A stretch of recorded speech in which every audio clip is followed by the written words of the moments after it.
one of my missions is to turn on its head the idea that carbon dioxide is a pollutant and somehow dangerous, when in fact it is the most important nutrient for all life on Earth, and without it this would be a dead planet. So I say not only is carbon dioxide good, it is essential, and it's a good thing that we are putting some more carbon dioxide in the atmosphere because it was running low before we came along. CO2, we know its benefits for plants, but it is a known greenhouse gas, and we're pumping too much of it in, leading to global warming.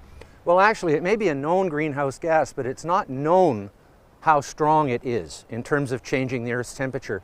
And so far in this century, there has been zero warming from a statistically significant basis, and the UK Met Office says so, yet 1/3 of all human CO2 emissions have been put into the atmosphere in the last 18 years. So it doesn't look like a lockstep causal relationship between increasing CO2 and warming of the Earth. Are you seriously suggesting we should be pumping more stuff in, polluting the Earth more, building more coal-fired power stations just so we can make sure that the CO2 levels are good?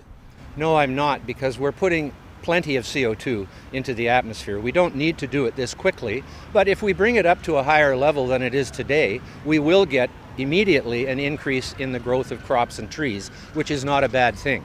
In the long run, though, it doesn't matter if we bring it down quite a bit, and so that's why I'm supportive of nuclear energy and of natural gas.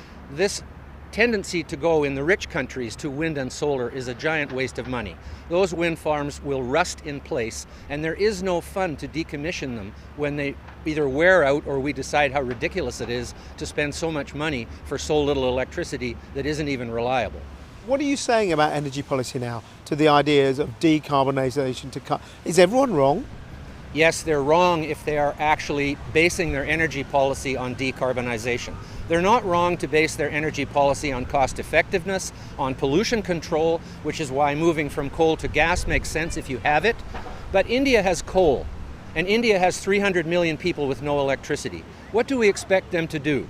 Of course they're going to build coal plants, but India is also building a lot more nuclear plants than the UK is right now, and it doesn't have the emissions of a coal plant. And China is building huge hydroelectric dams, which don't have the emissions of coal plants. So many of these countries are doing their bit without wasting all this money on wind and solar energy, which is unreliable and prohibitively expensive in the long run. Why is this consensus out there?